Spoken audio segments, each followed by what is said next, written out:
మొట్టమొదటిగా తమని నేను రిక్వెస్ట్ చేసేది ఏంటంటే, స్థానికంగా శాసనసభ్యుని కాబట్టి ఒక 2 నిమిషాలు అదనంగా ఇవ్వమని నేను అడుగుతా ఉన్నాను అధ్యక్ష. అందరూ శాసనసభ్యులే.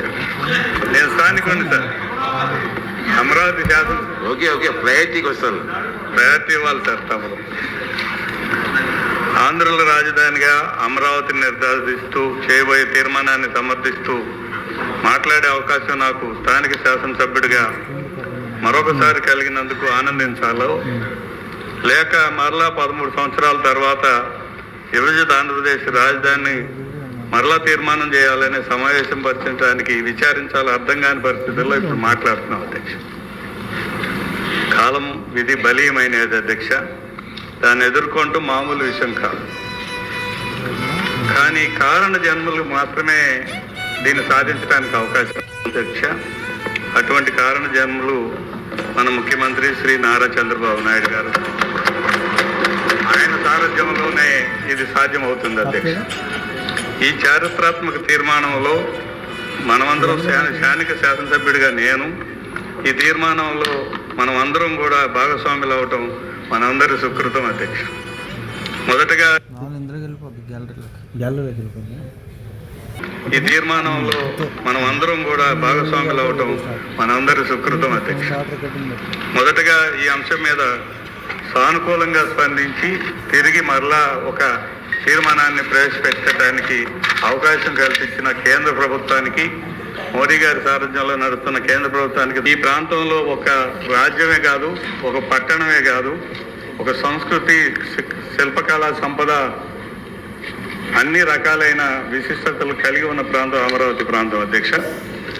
దీని పూర్వం ఆంధ్రదేశాన్ని త్రిలింగ దేశం అని కూడా చెప్పేవాళ్ళు అధ్యక్ష. క్రీస్తు పూర్వం 230 సంవత్సరం నుంచి, క్రీస్తు పూర్వం 230 సంవత్సరం నుంచి క్రీస్తు శకం 225 వరకు శాతవాహనులు ఈ ప్రాంతాన్ని పరిపాలించారు అధ్యక్ష.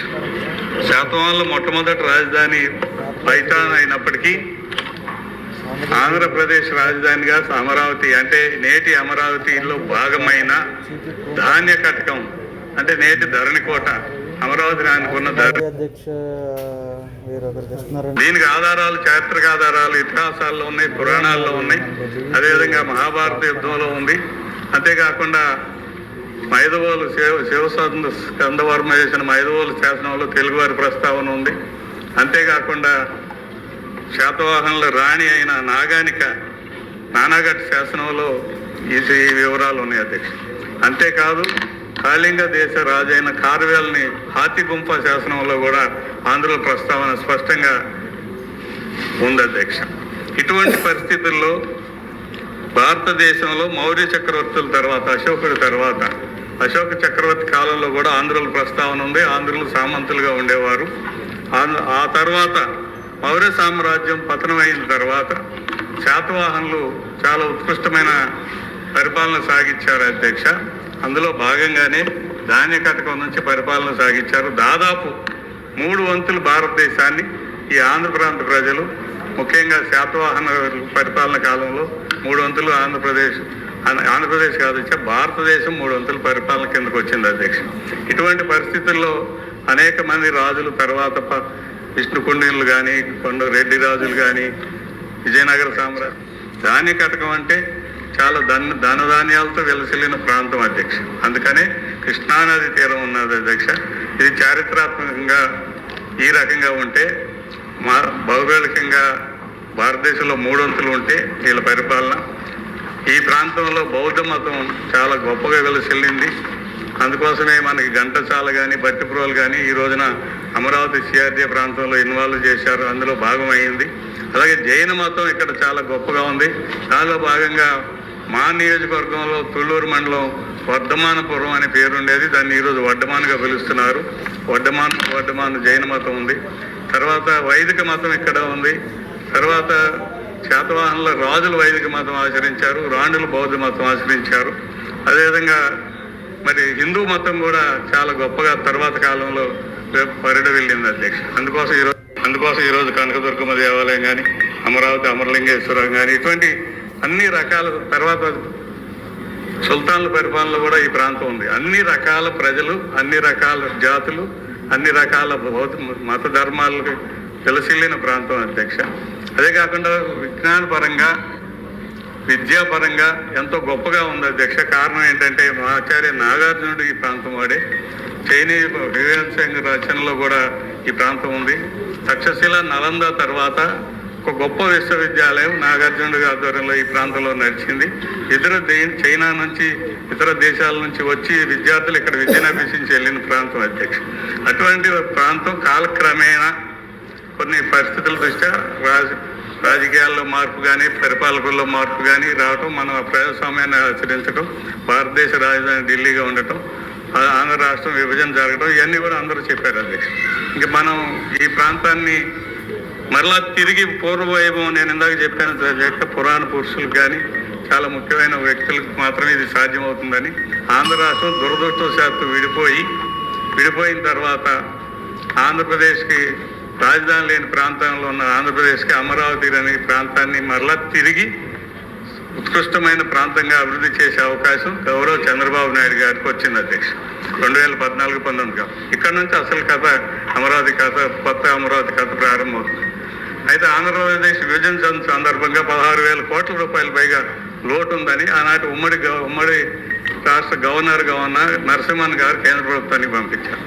విభజించిన తర్వాత ఆంధ్రప్రదేశ్లో జీతాలు ఇచ్చే పరిస్థితి ఉందా, కాంట్రాక్టులకు బిల్లులు ఇచ్చే పరిస్థితి ఉందా, పెన్షన్లు ఇచ్చే పరిస్థితి ఉందా అనే పరిస్థితి నుంచి 16,000 కోట్ల రూపాయల లోటు నుంచి, మరి ఎలక్ట్రిసిటీ లోటు నుంచి కూడా దీన్ని 100 రోజుల్లోనే ఒక బ్రహ్మాండమైన రాష్ట్రంగా తీర్చిదిద్దే అవకాశం చంద్రబాబు నాయుడు గారు. ఈ సందర్భంలో డబ్బులు లేని రాష్ట్రంలో, ఆర్థికంగా ఇబ్బంది పడుతున్న రాష్ట్రంలో ఏ రకంగా రాజధాని నిర్మాణించాలి, అందుకని 10 సంవత్సరాల పాటు కామన్ క్యాపిటల్గా హైదరాబాద్ పెట్టినప్పటికీ ఎప్పటికీ 10 సంవత్సరాలు అక్కడే ఉంటే ఈ ప్రాంతం కూడా మళ్ళీ తిరిగి అనాదరణకు గురవుతుందనే ఉద్దేశంతో గౌరవ ముఖ్యమంత్రి చంద్రబాబు నాయుడు గారికి ఒక అద్భుతమైన ఆలోచన వచ్చింది అధ్యక్ష. అమరావతి ప్రాంతానికి ఒక ల్యాండ్ ఎక్వైర్ చేయాలంటే అప్పటిదాకా ఉన్న చట్టం 2013 భూసేకరణ చట్టం అధ్యక్ష. ఈ భూసేకరణ చట్టం ద్వారా భూమిని సమీకరిస్తే రాజధాని ప్రాంతానికి కొన్ని వందల వేల కోట్ల రూపాయలు అవసరం అవుతుంది అధ్యక్ష. అంత ఆర్థిక పరిస్థితి ఆంధ్ర రాష్ట్రం భరించే పరిస్థితి లేదు. అందుకని ఒక అద్భుతమైన ఆలోచన చేసిన ముఖ్యమంత్రి గారు ల్యాండ్ పూలింగ్ సిస్టమ్ తీసుకున్నారు అధ్యక్ష. ల్యాండ్ పూలింగ్ అంటే సమీకరణ అధ్యక్ష. ల్యాండ్ పూలింగ్ స్వచ్ఛందంగా రైతులు భూమి కలిగిన వారు భూములు ఇవ్వటం, ఆ భూముల ద్వారా రాష్ట్ర అభివృద్ధి కోసం వారు సహాయం చేయడం, వారు చేసిన సహాయానికి ప్రతిగా రాష్ట్ర ప్రభుత్వం నుంచి ఈ ప్రాంత అభివృద్ధి ద్వారా రైతులు కూడా లబ్ధి పొందేలాగా, అంటే విన్ విన్ సిచ్యువేషన్ అధ్యక్ష. ఉభయలు లబ్ధి పొందేలాంటి ఆలోచన విధానంతో ల్యాండ్ పూలింగ్ వ్యవస్థ అనేది తీసుకొచ్చారు అధ్యక్ష. గౌరవ ముఖ్యమంత్రి నారా చంద్రబాబు నాయుడు గారు ఇచ్చిన ఆలోచనని అమలు చేయటానికి ఆనాటి మంత్రివర్గంలో ఉన్న ప్రస్తుత మంత్రివర్యులు నారాయణ గారు, ప్రత్తిపాటి పుల్లారావు గారు, ఆనాటి మంత్రి ప్రత్తిపాటి పుల్లారావు గారు, దేవినేని ఉమాశ్రావు గారు, అందరూ కలిసి, ఇతర సభ్యులు కూడా కొంతమంది కలిసి ల్యాండ్ పూలింగ్ మీద రైతులను ఒప్పించడం అనేది ఒక పెద్ద కార్యక్రమం అధ్యక్ష. ఆ కార్యక్రమాన్ని విజయవంతంగా 58 రోజుల్లో ఏ రకమైన ఇబ్బందులు లేకుండా గ్రామాన నారాయణ గారు, కొత్తపాటి పుల్లారావు గారు, నేను గ్రామాన తిరిగి రైతులకున్న అనుమానాలన్నీ నివృత్తి చేసి ఏ రకంగా అయితే రైతులను ఆదుకుంటే వారి ఆల్రెడీ 8 minutes ఇచ్చాను సార్. ల్యాండ్ పూలింగ్ అనేది ప్రపంచంలో ఎక్కడ జరగలేదు.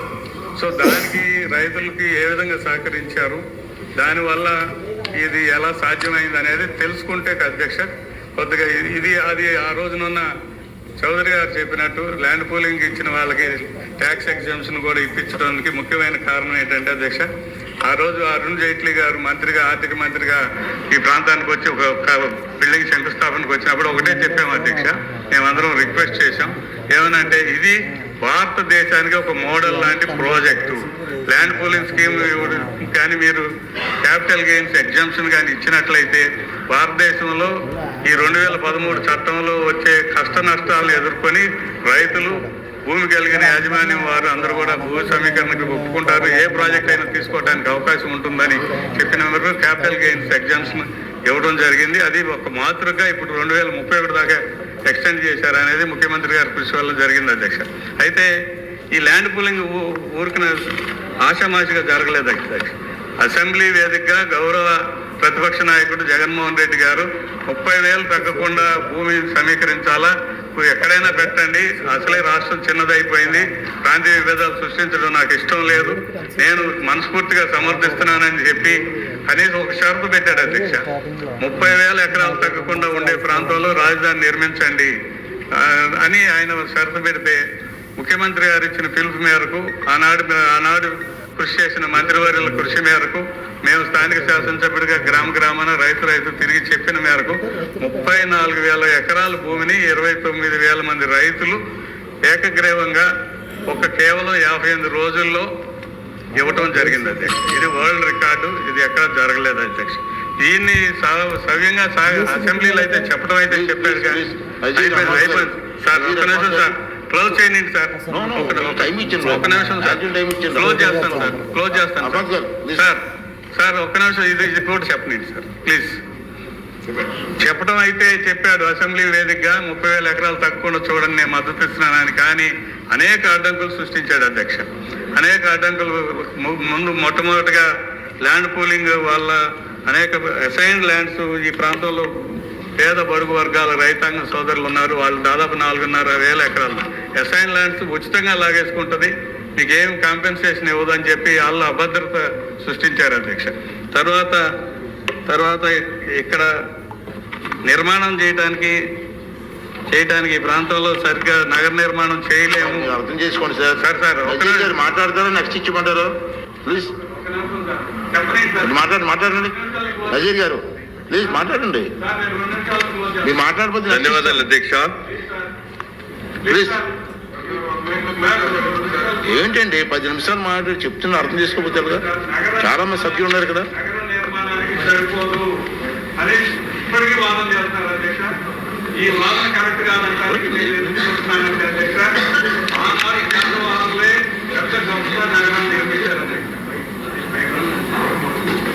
ఆనాటి శాతవాహనులే పెద్ద గొప్ప నగరాన్ని, అమరావతి నగరాన్ని దానికి తాడికొండ నియోజకవర్గం, రాజధాని ఉన్న నియోజకవర్గం ఎస్టీ నియోజకవర్గం అధ్యక్ష 1978 నుంచి. ఈ పక్కన ప్రతిపాడు నియోజకవర్గం, ఆ పక్కన నందిగా ఉంది. మైనార్టీలు పెద్ద ఎత్తున ఉన్నారు. దాదాపు 70% మంది, 72% మంది బడుగు బలహీన వర్గాలు ఈ ప్రాంతంలో ఉన్నారు అధ్యక్ష. అంతేకాకుండా అధ్యక్ష, దొడ్డిదారున అనేక మందిని మోటివేట్ చేసి కేసులు వేపించారు అధ్యక్ష. ఆ కేసుల వల్ల అమరావతి నిర్మాణం కొద్దిగా ఆలస్యమైంది అధ్యక్ష. అంతేకాదు ఇక్కడ నిర్మాణాలు నిర్మాణం చేయడానికి కుదరదనే ఉద్దేశంతో వాటర్ మ్యాన్ పేరు మీద ఉన్న రాజేంద్ర సింగ్ గారిని, మేధా పట్కర్ గారిని ఈ ప్రాంతంలో పరీక్ష, వరల్డ్ బ్యాంక్ టీం ఇక్కడ లోన్ ఇస్తానని వరల్డ్ బ్యాంక్ టీం విజిట్ చేస్తే వాళ్ళకి తప్పుడు ఈమెయిల్స్ పంపించి ఆ ఈమెయిల్స్ ద్వారా ఇక్కడ లోన్ ఇవ్వద్దని చెప్పారు. అంటే నేను చెప్పేది ఏంటంటే అధ్యక్ష, ల్యాండ్ పూలింగ్ కి అసెంబ్లీ వేదిక ఒప్పుకున్న జగన్మోహన్ రెడ్డి గారు ల్యాండ్ పూలింగ్ జరిగే సమయంలోనే అనేక అడ్డంకులు సృష్టించాడు. ఆ తర్వాత ముఖ్యమంత్రి అయిన తర్వాత మనకు అంతకంత తెలుసు అధ్యక్ష, అనేక రకాల అపవాదులు వేశారు, కులం ముద్ర వేశారు, రాజధాని శ్మశానం అన్నారు, ఎడారి అన్నారు, ఇక్కడ పనికిరావు నిర్మాణాలు పనికిరావు అని ఐఐటి వాళ్ళు ఇచ్చారని దొంగ సర్టిఫికెట్లు చేశారు. ఇటువంటి అన్నింటినీ దాటుకుంటూ మరి రైతాంగ సోదరులు 3 రాజధానులు ముచ్చట తీసుకొస్తే అమరావతి ప్రాంత రైతాంగ సోదరులు, పేద ప్రజలు, అమరావతి ప్రాంతం వాళ్ళందరూ కూడా ఇది అమరావతి కాదు, ఇది సమరావతి, సమరం చేద్దాం జగన్మోహన్ రెడ్డి మీద అని సమరావతిగా దీన్ని మార్చి 3 సంవత్సరాల పైగా యుద్ధం చేసి ఆ ప్రభుత్వం మీద తిరిగి ప్రభుత్వాన్ని సాధించుకున్నారు అధ్యక్ష. ఇటువంటి చారిత్రాత్మకమైన విషయాలన్నీ చాలా ఉన్నాయి అధ్యక్ష. మరి ముఖ్యంగా లాస్ట్కి ఇక క్లోజ్ చేసే ముందు ఆఖరి పాయింట్ ఒకటి చెబుతున్నారు అధ్యక్ష. ఈ ప్రాంతం పేద వర్గాలు ఎక్కువగా ఉన్నారని చెప్పాను అధ్యక్ష. అమరావతి ప్రాంతంలో పేద వర్గాలకి 2,500 రూపాయలు పెన్షన్ ఇచ్చారు అధ్యక్ష. కానీ జగన్మోహన్ రెడ్డి గారు 3 రాజధానులు ఉద్యమం పెట్టి ఒక శిబిరం పెడితే రైతులు ఎంత త్యాగం చేసి భూమికి రైతులు ఎంత పోరాటం చేశారో, పేద వర్గాలు కూడా ఆ శిబిరానికి సందర్శించకుండా డబ్బులు ఇచ్చిన, ట్రాన్స్పోర్ట్ ఇచ్చిన, భోజన సదుపాయాలు కల్పించిన, ఆఖరికి ప్రభుత్వమే పోషించినా కూడా ఏ ఒక్క పేదవాడు కూడా టెంట్కి వెళ్ళి కూర్చున్న పాప అనుకోలేదు. అంటే ఈ ప్రాంత ప్రజలు, పేదలు, రైతులు, అన్ని వర్గాల ప్రజలు అమరావతిని రక్షించుకోవడానికి చంద్రబాబు నాయుడు గారు ఇచ్చిన పిలుపు మేరకు జగన్మోహన్ రెడ్డి గారిని తరిమి కొట్టడానికి మనస వాచ కర్మన ఫైట్ చేశారు అధ్యక్ష. చివరికి అమరావతి సాధించారు అధ్యక్ష. ఆ అమరావతి సాధించడంలో గౌరవ ముఖ్యమంత్రి చంద్రబాబు నాయుడు గారు తిరిగి వచ్చిన తర్వాత వాళ్ళకి అనేక అనుమానాలు వచ్చినాయి. ఆ అనుమానాలు నివృత్తి చేయడానికి ఈ రోజున కేంద్ర ప్రభుత్వానికి సంప్రదింపులు జరిపి ఆ కేంద్ర ప్రభుత్వ సంప్రదింపులతో కోసమే తిరిగి మళ్ళా వాళ్ళు ఒక తీర్మానం చేసి పంపించమని చెప్తే ఆ తీర్మానం మీదే మనం ఈ రోజు మాట్లాడుతున్నాం అధ్యక్ష. దానికోసం మాట్లాడటానికి మీరు ఇంతసేపు అవకాశం ఇచ్చినందుకు ధన్యవాదాలు. జై అమరావతి అధ్యక్ష, జై అమరావతి.